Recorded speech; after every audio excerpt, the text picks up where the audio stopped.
Hello po, Taurus. Welcome po sa inyong reading. So this is for June 24 to June the 27, Taurus, no? Para po sa mga bago, don't forget to click the subscribe button, smash the like button, and don't forget to hit the notification bell para ma-notify po kayo every time na tayo ay nag-release po ng bagong video, no? So, kung gusto niyo po ng dalawang reading sa akin, meron din po tayo dun sa kabilang channel, that is Babaylan TV. No, yan po ang ating unang channel catered for our international audience. And nagla-live din po tayo doon. No? So kung gusto niyo pong sumali sa live sessions, you're very much welcome. So Taurus, I want you to know that this is a general reading. You may resonate with the entire reading or you may resonate with some bits and pieces of the reading. Take what's only yours. So Taurus, magsimula na tayo. I feel like matagal na kayo magkakilala ng taong ito, no? Um, to be fair, medyo hindi mo alam kung saan papunta itong relasyon na ito. On and off kasi, no? On and off ang relationship to a point na pwede pa nga nating matawag na ito baka mga mutual understanding, no? Meron ditong meron ditong certain energy na parang hindi natin kailangan magpag-usapan kung anong estado ng relasyon natin. Pero, kumbaga, um, hindi siya ganun ka-normal. No? Hindi siya yung normal relationship. It could be a third-party situation. It could be an LGBTQIA plus no relationship. But what I am seeing in here is kahit medyo hindi or kahit fluctuating ang energy or ang flow nitong relationship, hindi naman matatawaran na hindi nyo kayang mag-separate sa isa't isa. Pwedeng humihinto minsan yung ating conversation with the person, no? Pero hindi siya yung sasabihin natin, wala na kami, no? Pwedeng isip siya, no? Pwede siyang iniisip at the back of our mind. Pero kapag nagkita kayo uli or nagkaroon kayo ng chance mag-usap as if nothing changed. And I feel like pace lang ito, no, ng inyong relationship at nakikita mo na parang lately nagiging generous si person when it comes to time, energy, effort, romance, no? Romantic wise, nakikita mo yung pagiging seryoso, no? Nito ni person. Um, what I am seeing in here as well is, let's say, I think papunta na ito sa cohabitation, proposal, or marriage, no? Um, wow, ang nakikita ko nga dito, to a point, baka mauna pa muna ang honeymoon. I don't know how it happens. Baka may nangyayari din sa inyo, no, when it comes to sexually or, passionately. Um, more of, hindi natin napag-uusapan yung status ng relationship natin. Pero when it comes to passion, dun mo naririnig at dun mo napaparamdam. At dun niya napaparamdam kung gaano ka-importante sa kanya. With the King of Swords, the Page of Wands, and the Queen of Swords. I think na meron lang ditong hindi pagkakaintindihan. Let's say, baka yung iba, this is bawal na pag-ibig, no? Yun nga yung sinasabi ko. Hindi pwede siyang sabihin sa iba, no? For some reason, whether it is personal, family-wise, business-wise, it's a more of sacred, secret, um, yung parang tayong dalawa lang ang makakaalam, no? And I think that this is a very personal reading kung sino man yung Taurus na nandito sa situation na to. It felt like iniiwasan ninyong ma-issue, iniiwasan ninyong may makaalam, no? Um, I think that this was then. Pero ngayon parang you don't care anymore, no?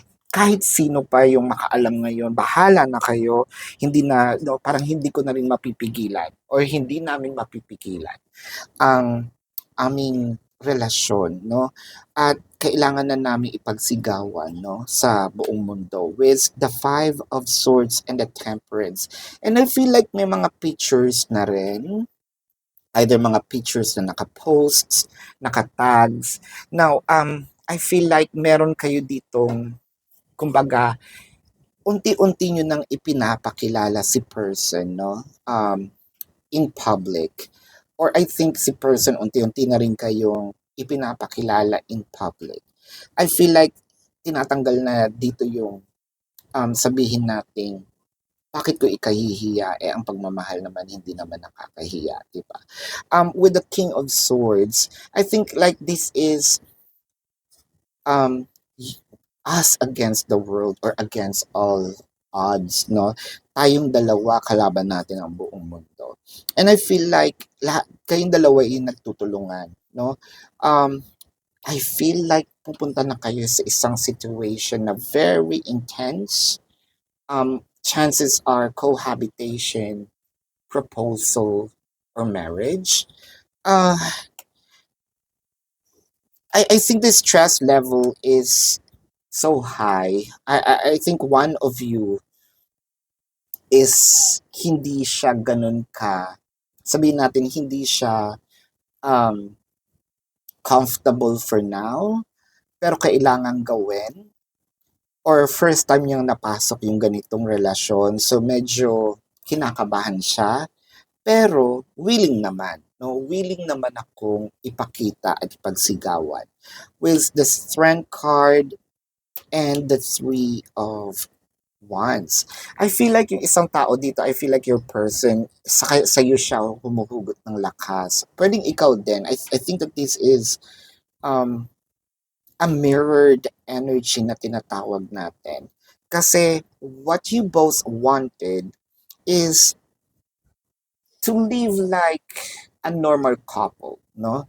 Uh, the Eight of Cups, the Eight of Swords. Medyo risky itong situation na to, pero who cares, katulad nga sinabi nyo. Napakatapang nitong dalawang couple na ito. No, nitong couple na ito, na itong dalawang individual na ito. Kasi parang kahit itakwil ng ibang tao, itakwil ng family, hindi kilalanin, no, to a point na baka nga with the Eight of Swords, no, ang risk dito is I don't care anymore, no. Kumbaga sa term, hindi ko sinasabi ito yung gagawin, pero sa term, this is suicidal, no? Yung kumbaga, sabihin natin na bahala na si Batman, harakil, basta ipaglalaban ko siya. With the Ace of Cups and the Page of Cups, nakakita ko dito talaga yung mga posts, matapang, no, matapang nitong dalawang couple na to hinaharap ang mga pagsubok, no?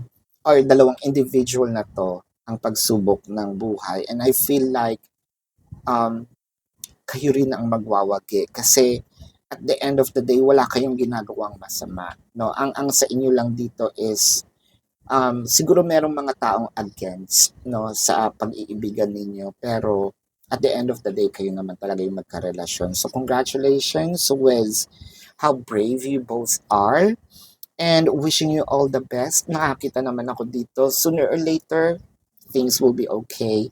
Now, Taurus, tingnan natin ang zodiac sign ng person ninyo.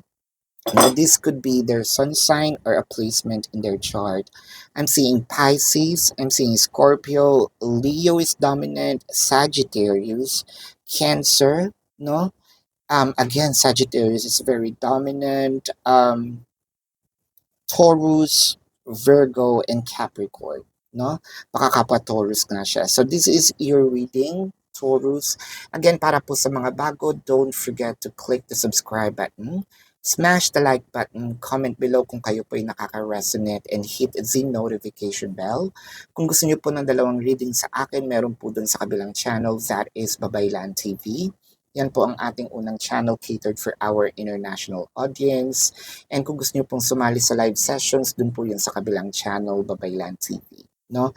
So, pwede din naman po kayo magtanong sa comment section dito po sa YouTube, no? Hindi po sa TikTok, sa YouTube po. As long as the question is answerable by yes or no. And kung feeling nyo naman hindi kayo masasatisfy sa yes or no na sagot, sa description po ng video natin sa YouTube, no, meron po dong link. Either you have to copy the link or click the link. You're gonna be routed to my website. Nandun po yung information, yung form, no?